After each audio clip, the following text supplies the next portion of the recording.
अभंग ज्ञानेश्वरी अध्याय 3 भाग पहिला. ओवी क्रमांक 1 ते 241.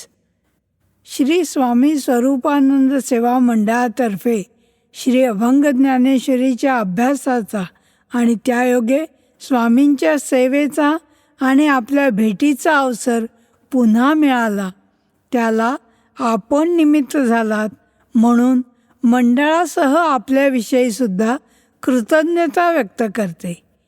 श्री स्वामींच्या अम्लान चरणकमली साष्टांग प्रणिपात करून आपल्या सर्वांच्या हृदयस्थ सद्गुरूंना सुद्धा वंदन करते. आज आपण श्री अभंग ज्ञानेश्वरीच्या 3ऱ्या अध्यायातल्या 1 ते 241 या ओव्यांच्या अभ्यासाला सुरुवात करू.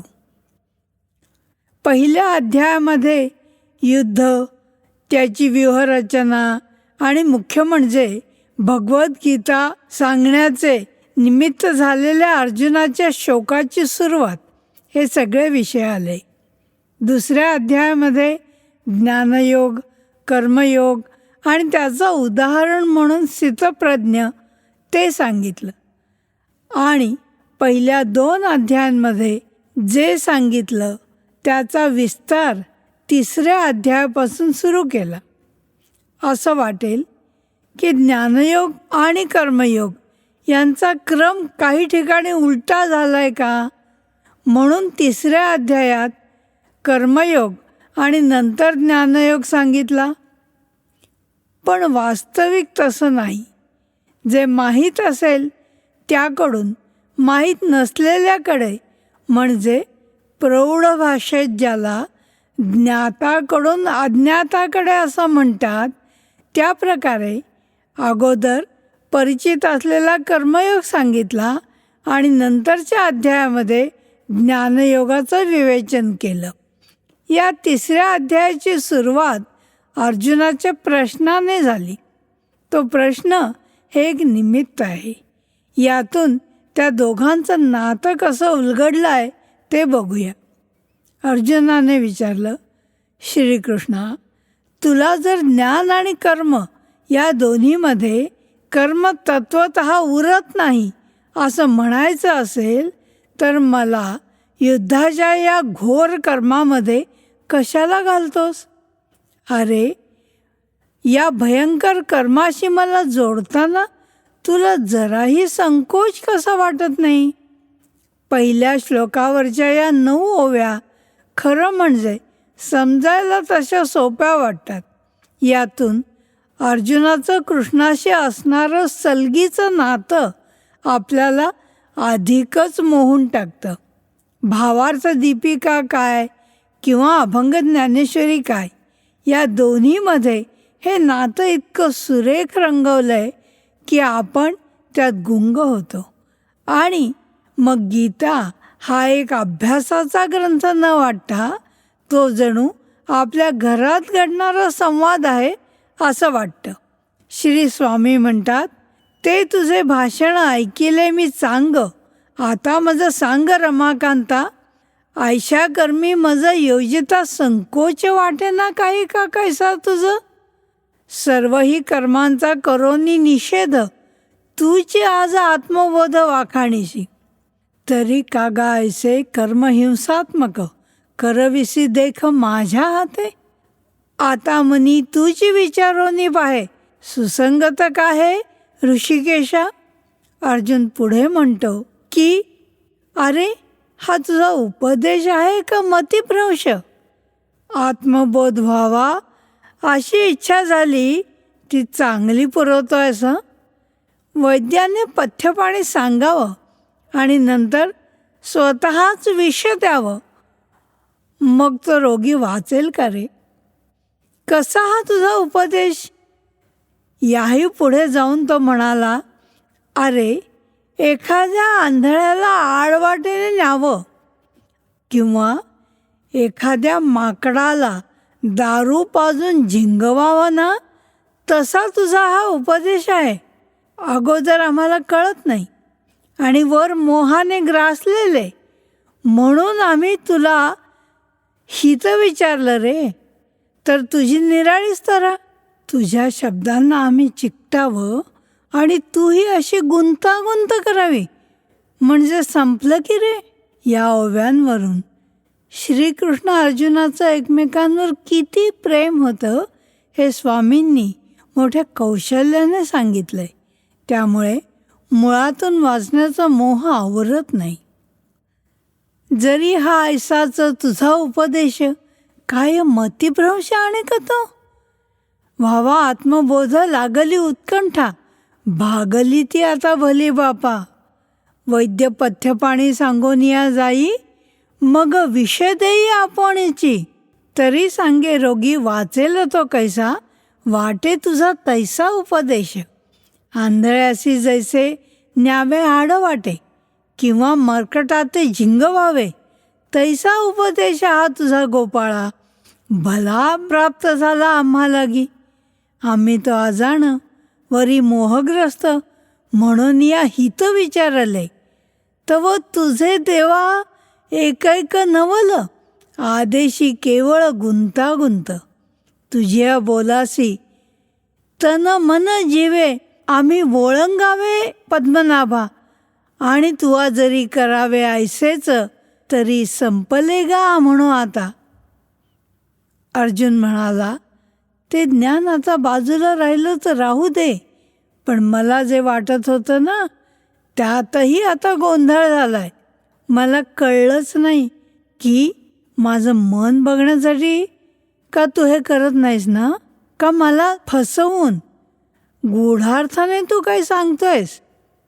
माझ्या मते होते योजिले निश्चित, मात्र गुंता त्यात झाला आता. तेवी कृपा सिंधो, प्रभो तुझी लीला कळे ना आम्हाला सर्वथैव. करोनिया काय बोधाचे निमित्त, पाहतोसी येथ चित्त माझे. किंवा प्रभो माझी करीसी वंचना, सांगसी की ज्ञान गूढार्थाने. अर्जुनाच्या मनात पहिल्यापासूनच असलेलं कृष्णाविषयीचं प्रेम या ओव्यांमधून अगदी मोकळेपणाने व्यक्त होतं. त्यामुळे वाचकही त्यात गुंतत जातो. श्री ज्ञानेश्वर माऊलींनी त्या काळात रचलेली भावार्थ दीपिका आजच्या भाषेत अभंग ज्ञानेश्वरीच्या रूपाने श्री स्वामींनी आपल्यासमोर आणल्यामुळे आपल्याला हा विषय समजायला सोपा वाटतो. खरोखर श्री स्वामींचे केवढे उपकार आहेत आपल्यावर.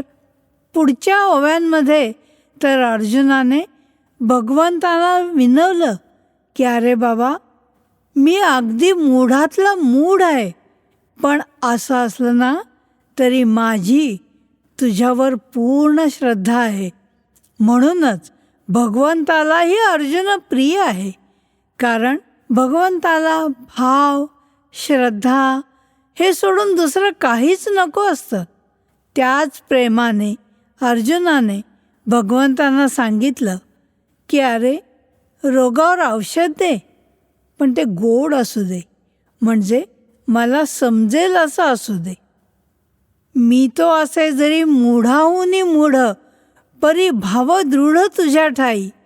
म्हणून या तूही ऐसेची बोलावे, होय जे स्वभावे एकनिष्ठ. रोगी असे द्यावे औषध साचार, रोग परिहार करील जे. परी ते असावे जैसे सुमधुर आणि रुचकर आगळेची. सांगावे उचित तैसे तत्वज्ञान, जे का परिपूर्ण सकाळार्थे. तेवी ते असावे सुबोध अत्यंत, जेणे माझे चित्त प्रकाशेल. प्रत्यक्ष भगवंतच आपला सद्गुरू आहे हे जसं अर्जुन पक्क जाणून होता, तसंच जन्मोजन्मी उपासना केल्यामुळे तो लाभला आहे हे अर्जुनाचं म्हणणं आपल्यासारख्या साधकांसाठी फार महत्त्वाचं आहे. देवा, तुझा ऐसा लाभला सद्गुरू, तरी का न करू इच्छा तृप्ती. आता येथे भीड धरावी कोणाची. देवा, तुझा ऐसा लाभला सद्गुरू, तरी का न करू इच्छा तृप्ती. आता येथे भीड धरावी कोणाची. देवा, तू आमुची माऊलीच. तैसा जन्मोजन्मी उपासित तुझं, सुदैवे तू आज लाभलासी. अर्जुन श्रीकृष्णाला योग्य प्रकारे जाणून होता हे या ओव्यांमधून सूचित होतं. त्याचवेळी अर्जुनाचा कृष्णाबरोबरचा लढिवाळपणा मनाला भावतो. आपल्या बोलण्याचं कारण सांगताना अर्जुन म्हणाला की अरे, तू आज आमच्या स्वाधीन झाला आहेस म्हणून असं बोललो. अरे, मला सांग की दूध प्यायच्या वेळी बाळाच्या मनात तरी असा विचार येतो का की आईला वेळ आहे ना? की जो सर्वश्रेष्ठ मांगल्याचे धाम, देव सर्वोत्तम देवांचाही, तो तू येथे आज आमुच्या स्वाधीन झालासी म्हणून बोलतो हे. वेळ ना अवेळ मातेची ठाई, स्तन्या लागी पाही बाळकासी. यावर थोडंसं आश्चर्य वाटून भगवंतांनी बोलायला सुरुवात केली. ते म्हणाले, यापूर्वी मी तुला हे सांगितलं होतं, तू उगाचच मनात गोंधळ घालतोयस. अरे, सांख्य म्हणजे ज्ञानमार्ग आणि योग म्हणजे कर्ममार्ग, हे 2 मार्ग आहेत. साधनेमध्ये नेहमी या 2 मार्गांचा विचार येतो, जो आपण जाणत असालच. जाता तर त्याची फक्त आठवण करून पुढे जाऊ. या 2 मार्गांना विहंगम आणि पिपीलिका मार्ग अशी नावं आहेत. विहंगम म्हणजे पक्षी, तो जसा एकदम फळावर झडप घालतो त्याप्रमाणे ज्ञानप्राप्तीनंतर लगेचच आत्मसाक्षात्कार होतो, तो विहंगम मार्ग. या उलट पिपीलिका म्हणजे मुंगी, तिला एक एक पाऊल टाकत जावं लागतं. त्याप्रमाणे क्रमाक्रमाने कर्ममार्गाचा आधार घेऊन आत्मसाक्षात्कार होतो, तो पिपीलिका मार्ग. या दोन्ही मार्गांना लागणारा वेळ कमी अधिक असला तरीही त्याचं फळ मात्र एकच आहे, ते म्हणजे मोक्ष, आत्मसाक्षात्कार.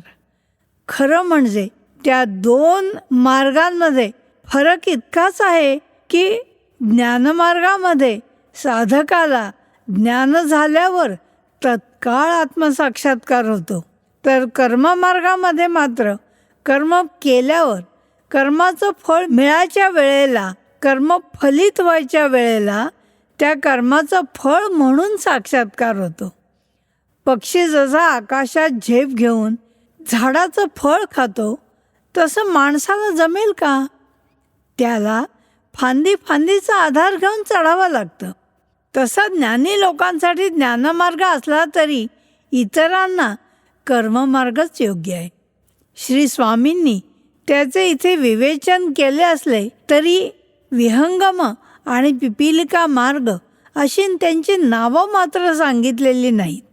श्री भगवंत पुढे सांगतात की खरं म्हणशील ना तर परिणाम माझा दोहोंचाही एकच. अरे, स्वयंपाक करावयाचा असला काय किंवा केला काय, तरी त्याचा उपभोग घेतल्यानंतर मिळणारं समाधान एकच असतं ना. धनंजया वाया क्षोभलासी मनी, जाण मीची दोन्ही सांगितले, अनादि सिद्ध हे दोन्ही मार्ग साच, प्रकटिले मीच धनुर्धरा. ज्ञानयोग ऐसे बोलती एकाते, अनुष्ठिती जाते सांख्य मार्गी. जेथे साधकासी होता साक्षात्कार, तत्काळ साचार तद्रूपता. कर्मयोगी होता साधक प्रवीण, पावती निर्वाण कालांतरी. जाण अर्जुन आहे मार्ग जरी दोन्ही, परी ते निदानी एक होती.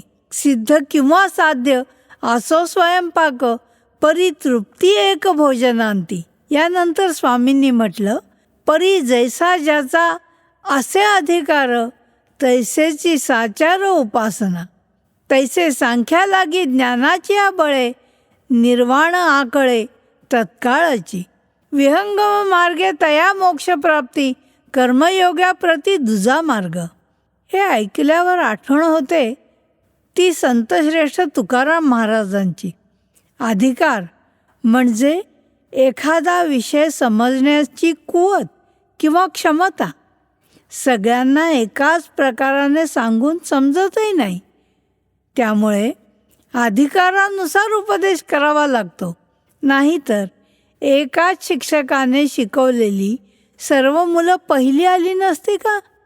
कारण शिक्षकाच्या शिकवण्यामध्ये एखाद्याला जास्त शिकवायचं आणि दुसऱ्याला कमी असा भाव नसतो. म्हणून संतश्रेष्ठ तुकाराम महाराज म्हणतात की ज्याची जशी कुवत, ज्याला जसं कळेल तसं सांगू, अधिकार तैसा करू उपदेश. श्रीमद भगवद्गीतेत याच अध्यायात पुढे न बुद्धिभेदम जनयेत अज्ञानाम 26व्या श्लोकात हा जो चरण आलाय तो देखील स्वामींनी सांगितलेले 2 मार्ग सुचवत नाही ना. याच दृष्टीने तुकाराम महाराजांनी अधिकार शब्द योजला असावा. कर्ममार्गाने मोक्ष मिळवायचा असेल तर निष्कामपणे कोणत्याही अपेक्षेशिवाय कर्म करणं हाच एक उपाय आहे. कर्म मी करीन किंवा मी सोडेन हे अज्ञानाचं बोलणं आहे. जोपर्यंत मायेचा प्रभाव आहे तोपर्यंत कर्म घडतच राहणार. कोणत्याही कर्माचं कारण म्हणजे त्या मायेचं किंवा प्रकृतीचं सत्व, रज आणि तम हे 3 गुण. कर्म मी करतो किंवा करत नाही हा अभिमान खोटा आहे. अरे, एखाद्या रथात बसलेला असून सुद्धा त्याला हव्या त्या ठिकाणी जातो म्हणजे त्याला प्रवास करावाच लागतो ना. तरी ते करीन किंवा ते सोडीन वाया अभिमान अंतरिहा. देखे रथारूढ होऊन केवळ बैसावे निश्चळ जरी तेथे, तरी रथासंगे पराधीनपणे घडावे हिंडणे जैसे मग. वरवर त्यागाचा हाव आणणाऱ्यांची देखील मनातून कर्माकडेच प्रवृत्ती असेल तर त्यांना कर्मातीत स्थिती प्राप्त होत नाही. मात्र जे वरवर इतरांसारखे वागतात आणि अंतरात ब्रह्माशी दृढभाव ठेवतात त्यांना नैष्कर्म्य स्थिती प्राप्त होते. कमळाचं पान जसं पाण्यात राहून सुद्धा पाण्यापासून पूर्ण अलिप्त असतं, त्याप्रमाणे उपाधीमध्ये लिप्त न होणारा तो योगी. श्री भगवंत म्हणतात की पार्था, तू तसं व्हावंस म्हणून तुला हे सांगतोय. कामने माझारी गुंतो न जाय, न जो लिप्त होय मोह मळे. जैसे पद्मपत्र राहोनी जळात, भिजेना तयात लेश मात्र. तैसा उपाधीत नव्हे लिप्त जो का, सकाळ सारिखा दिसोनिया. ओळखावा तोची मुक्त, तोची योगी. वर्णिती जो जगी विशेषत्वे.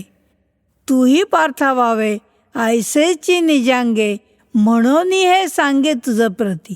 कर्म कसं करावं हे सांगताना भगवंत म्हणतात की ते सोडून दिल्याने कोणी कर्मातीत होत नाही.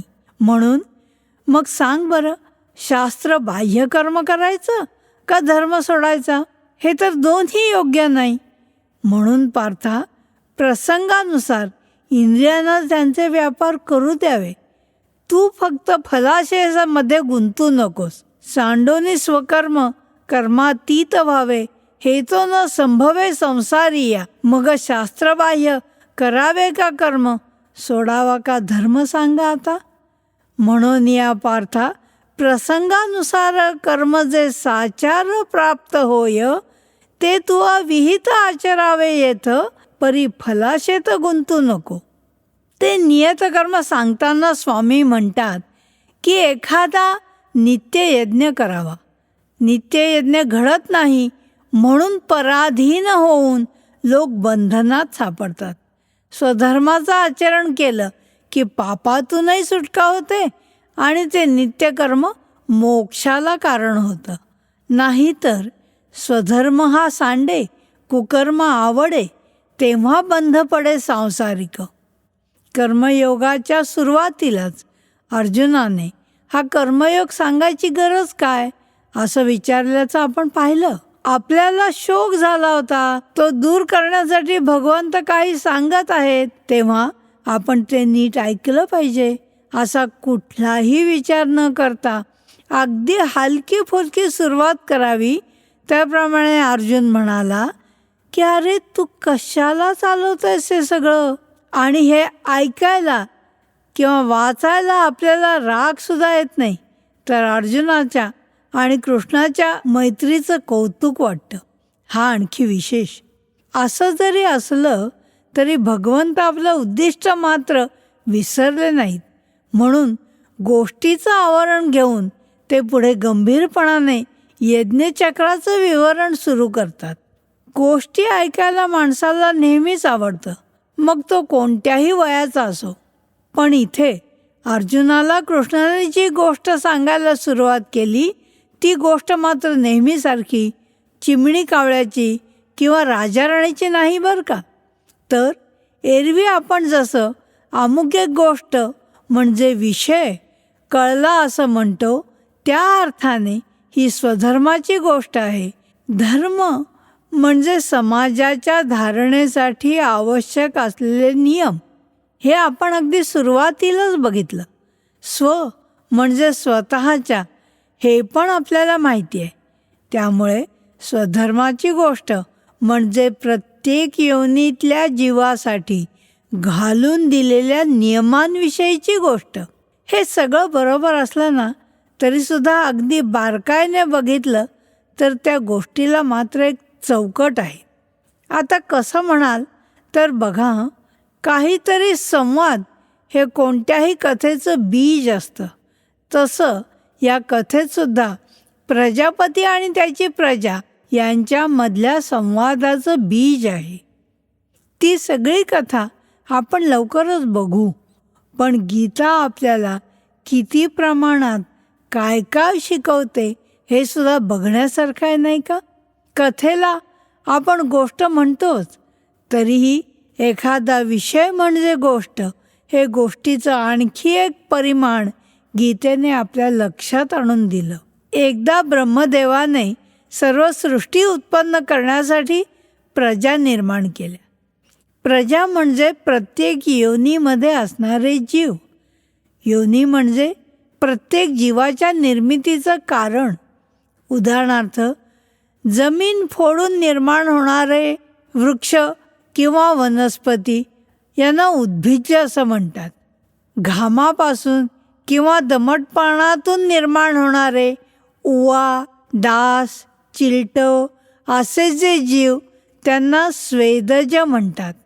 अंड्यापासून निर्माण झालेले पक्षी, साप इत्यादी ते अंडज, आणि गर्भाशयापासून निर्माण होणारे मनुष्यादी जीव म्हणजे जरायुज. अशा रीतीने उद्भिज्जापासून जरायुजापर्यंत या सर्व प्रजा निर्माण झाल्या. प्रजापतीने त्यांना स्वधर्माचा नित्ययज्ञ लावून दिला, पण तो सूक्ष्म असल्याने त्यांना समजला नाही. मग सर्व प्रजा ब्रह्मदेवाकडे गेल्या आणि त्यांनी त्याला विनंती केली की आम्हाला आधार काय हेच कळत नाही. तेव्हा तो आधार सांगावा. प्रजापती त्यांना म्हणाला की तुम्ही स्वधर्माच्या आधाराने वागा. त्यासाठी तुम्हाला कोणताही जपतप करायला नको, तीर्थयात्रेला जायला नको, देहाला कष्ट द्यायला नको.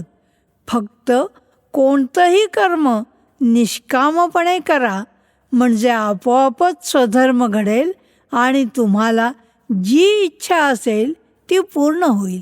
पतिव्रता जशी केवळ निष्ठेने पतिसेवा करते, त्याप्रमाणे तुम्ही केवळ निष्काम कर्म करून स्वधर्माचं पालन करा. म्हणे ऐका तुम्हा स्वधर्मानुसार दिला जो आधार स्वधर्माचा, त्याची स्वधर्माची करा उपासना, सफळ कामना तेणे मग. ना तरी सकाम नको आराधना, नको तर ते नाना मंत्रतंत्र, सर्वथा हे काही नको करायास, सेवा स्वधर्मासा अनायासे. करी पतिसेवा पतिव्रता जैसी, तैसे भजायासी निष्कामत्वे. तुम्ही जर असं कोणत्याही कामनेशिवाय स्वधर्माने आचरण केलं तर देवदेवता संतुष्ट होऊन तुम्ही जे काही मागाल, मनात आणाल ते आपोआप पूर्ण करतील. स्वधर्माच्या आचरणाने तुम्हाला त्या देवतांविषयी प्रेम वाटेल आणि तुम्ही स्वधर्म आचरल्यामुळे त्या देवताही तुमच्यावर प्रसन्न होतील. अशा प्रकारे तुम्ही देवतांची सेवा केल्याने आणि देवता तुमच्यावर संतुष्ट झाल्याने दोघांनाही परमश्रेय प्राप्त होईल. देवतांच्या प्रीतीमुळे आणखीही लाभ होतील. ते सांगताना स्वामी म्हणतात, सेविता स्वधर्म देवता सकळ तोष पावतील स्वभावेची. मग जे जे काही इच्छाल मानसी देतील तुम्हासी ते ते सर्व. ऐशापरी तुम्ही देवा ते भजाल, देव तोषतील तुम्हावरी.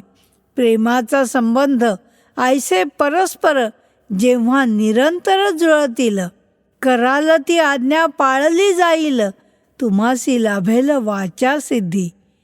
महारुद्धी त्याही जोडोनिया हात, राहतील तेथ पुढे उभ्या. स्वधर्माचरण केल्याने जे लाभ मिळतात ते सांगून झाल्यावर त्याचा समारोप करताना स्वामींनी म्हटलं की स्वधर्माचरण करणाऱ्या माणसाकडे सर्व सुखांबरोबर भाग्यसुद्धा स्वतःहून चालत येतं. इथे सुख आणि भाग्य असे दोन्ही शब्द स्वामींनी योजले. आपल्याला वाटेल दोन्हीत काय फरक आहे? थोडा विचार केला तर आपल्याही लक्षात येईल की या दोन्हीमध्ये फरक आहे. कारण आपण सुद्धा असं म्हणतो की अमक्याच्या भाग्याने त्याला हे सुख मिळालं. म्हणजे सुख मिळायला भाग्य हे कारण असतं. प्रार्थनामध्ये असलेलं शुभकर्म म्हणजे भाग्य असं शब्दकोश नोंदवतो. सुख म्हणजे त्या कर्मामुळे मिळणारा आनंद असं म्हणता येतं. हा बारकावा लक्षात आणून देण्यासाठी स्वामींनी दोन्ही शब्दांची योजना केली असावी. श्री ज्ञानेश्वर महाराजांच्या शब्दांचं वजन जाणणारे श्री स्वामी म्हणजे साक्षात रत्नपारखी आहेत. सर्व सुखासवे भाग्य मूर्तिमंत येईल शोधित तुम्हा तैसे. स्वधर्माचे ठाई राहोनी तत्पर वर्ताल साचार जरी येते. आपल्या विहित आचरणापासून जराही न ढळणाऱ्या स्वामींनी म्हणूनच पुढे म्हटलं की स्वधर्म आचरल्यामुळे सर्व भोग भोगूनही तो पूर्ण काम म्हणजे ज्याच्या सर्व इच्छा पूर्ण झाल्या आहेत असा होतो. कारण विषय चालू आहे तो स्वधर्माचा. तरी ऐसे सर्व भोगोनिया भोग व्हाल तुम्ही मग पूर्ण काम. स्वधर्माकडे दुर्लक्ष केलं किंबहुना स्वधर्माचरण केलं नाही तर मात्र त्या माणसाची स्थिती अत्यंत वाईट होते. जळचरांना पाण्याबाहेर काढलं तर त्यांची जी अवस्था होईल तीच अवस्था स्वधर्माचं आचरण न करणाऱ्या माणसाची होते. त्याचं वर्णन करताना स्वामींनी सांगितलं की स्वधर्माचं आचरण करण्याची सगळी गोष्ट सांगून झाल्यानंतर प्रजापती म्हणाला, ब्रह्मदेव म्हणे ऐका प्रजाजन, स्वधर्म सोडून वर्तेल जो, तयाचे सर्वस्व हरिल तो काळ, दंडील केवळ चोरासी त्या. ऐका प्राणगण, तया उन्मत्ताची आयशी दशा साची होते तेव्हा, मग आक्रंदोनी मांडिता आकांत, तरी न हो मुक्त कल्पांतीही. देखा जळचरा जैसे जळाविण, ओढवे मरण तत्काळची, स्वधर्मा वाचोनी तैशी दशा होय, म्हणोनी ही सोय सोडू नये. उचित स्वकर्मी असावे तत्पर, हेची वारंवार सांगे तुम्हा. जो विहित आचरण करून संपत्ती मिळवतो आणि निष्कामपणे त्याचा खर्च करतो, गुरु, गोत्र, अग्नी यांची सेवा करून जो ब्राह्मणांना अन्नदान करतो, श्राद्धादी कर्म करून पितृऋण फेडतो आणि उरलेले अन्न आपल्या कुटुंबियांसमवेत खातो, त्याचे सर्व दोष नाहीसे होतात. याच वेळी मी सगळ्यात मोठा या अहंकाराने जो वागतो त्याचा सर्वनाश होतो हे सांगायला भगवद्गीता विसरत नाही. हा 3रा अध्याय वाचताना त्याच्या रचनेचं एक वैशिष्ट्य आपल्या लक्षात येईल. शास्त्रामध्ये ज्याला अन्वय व्यतिरेकाची मांडणी म्हणतात तशा प्रकारची मांडणी इथे दिसून येते. स्वधर्माचं आचरण करावं हे सांगून नंतर लगेच तसं वागलं नाही तर त्याचे काय परिणाम होतात तेही सांगितलं. अन्नाचा परिणाम सगळ्यात जास्त होत असल्यामुळे अन्नापासून स्वधर्माच्या विचाराला सुरुवात केली. स्वधर्माप्रमाणे वागताना जे अन्न खाल्लं जातं त्याचे सुद्धा नियम सांगितले. नंतर पुन्हा त्या पद्धतीने वागलं गेलं नाही तर किती नुकसान होतं हे स्पष्टपणे सांगितलं. काय करावं आणि काय करू नये हे गीता सांगते. ते अगदी सुरुवातीला आपण बघितलं. त्याचं प्रात्यक्षिक म्हणून सुद्धा या अध्यायाचा विचार करता येतो. या अर्थाने हा अन्वय व्यतिरेकाचा विचार आपल्याला गीतेचे बारकावे शिकवतो.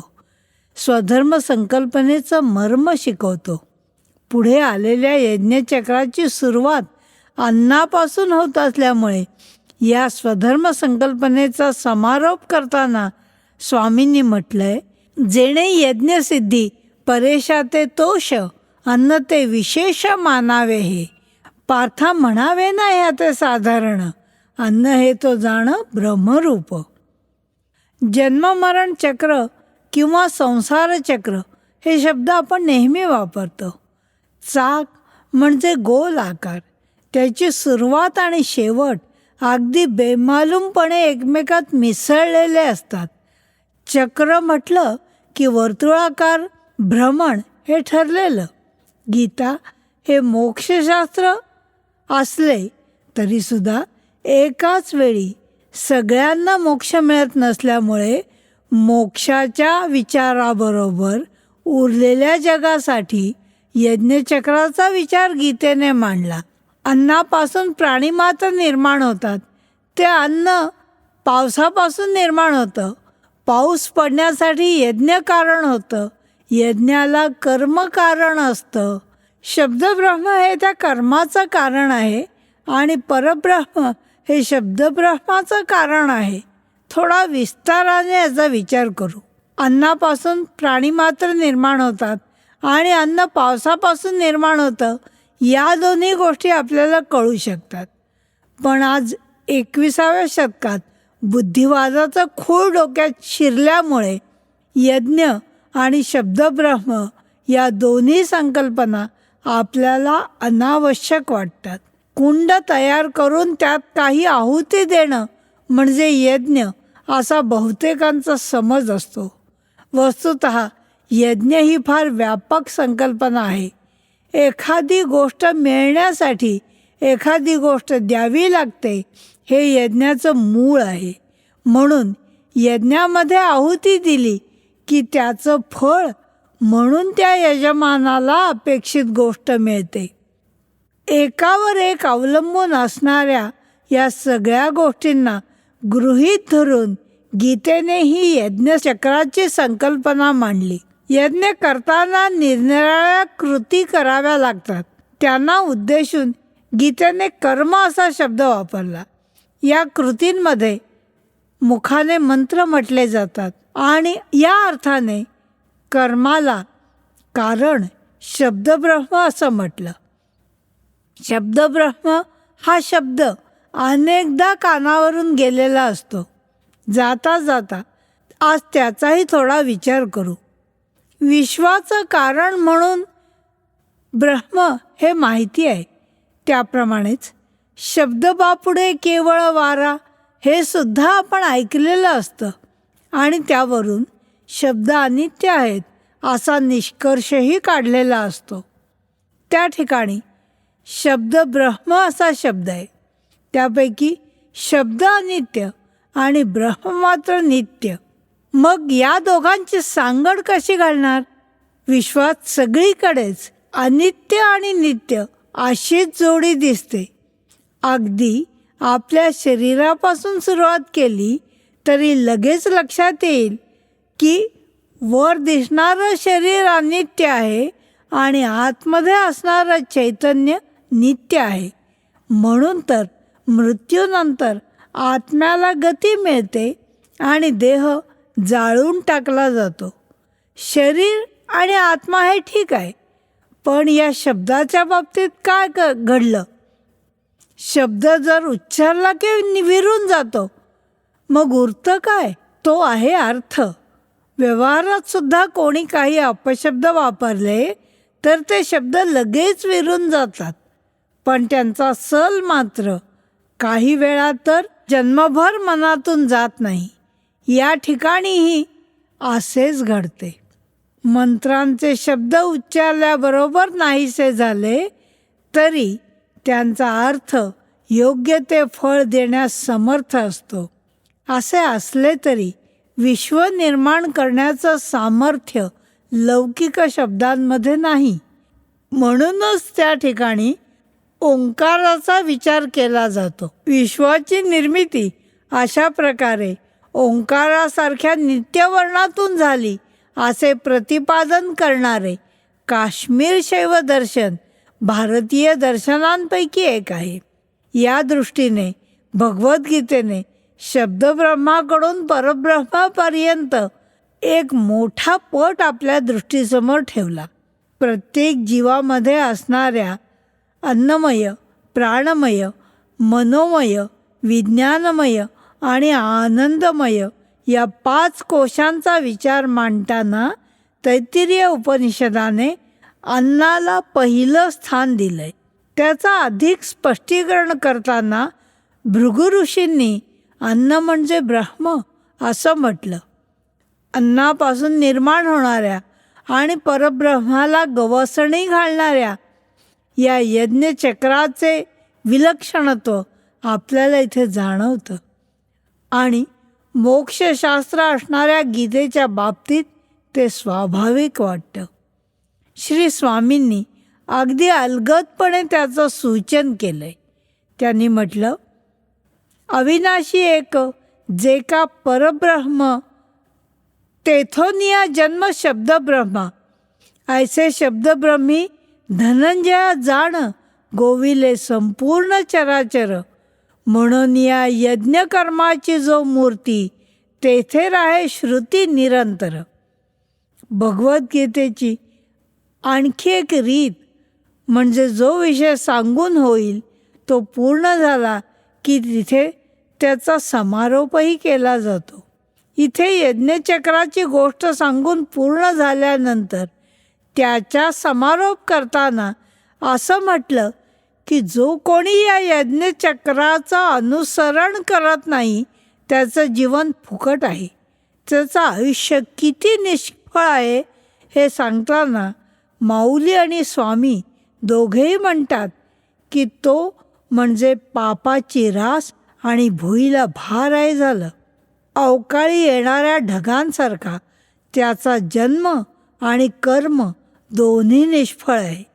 इतकंच काय, पण शेळीच्या स्तनाचा जसा तिलाही यत्किंचित सुद्धा उपयोग नाही, अगदी तसं या माणसाचं आयुष्य आहे. शेळीच्या गळ्याखाली जो मांसल भाग असतो त्याला शेळीचं स्तन असं म्हटलं जातं. स्तनाचा उपयोग दूध देण्यासाठी असतो. शेळीच्या या स्तनातून दूधही येत नाही. म्हणून स्वधर्माचरण न करणाऱ्याचा फोलपणा सांगायला इथे ही उपमा दिली आहे. अर्जुना तो जाण पातकांची रास भारतो भूमीस सर्वथैव जन्मकर्म सारे तयाचे निष्फळ जैसे का अवकाळ अभ्र आले. शेळीचे गळा स्तन जैसे वाया तैसे धनंजया जिणे त्याचे.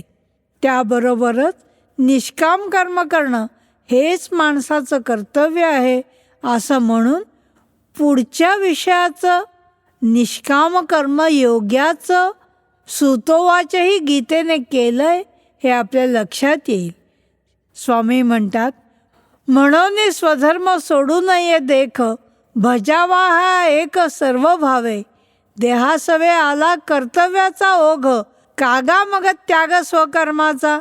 लाहोनिया देह प्राप्त कर्मी खंती, जे का बाळगती अज्ञानी ते. आपल्या मनात आता त्या निष्काम कर्मयोगाविषयी उत्सुकता निर्माण झाली असेल. तो निष्काम कर्मयोग पुढच्या भागात बघू.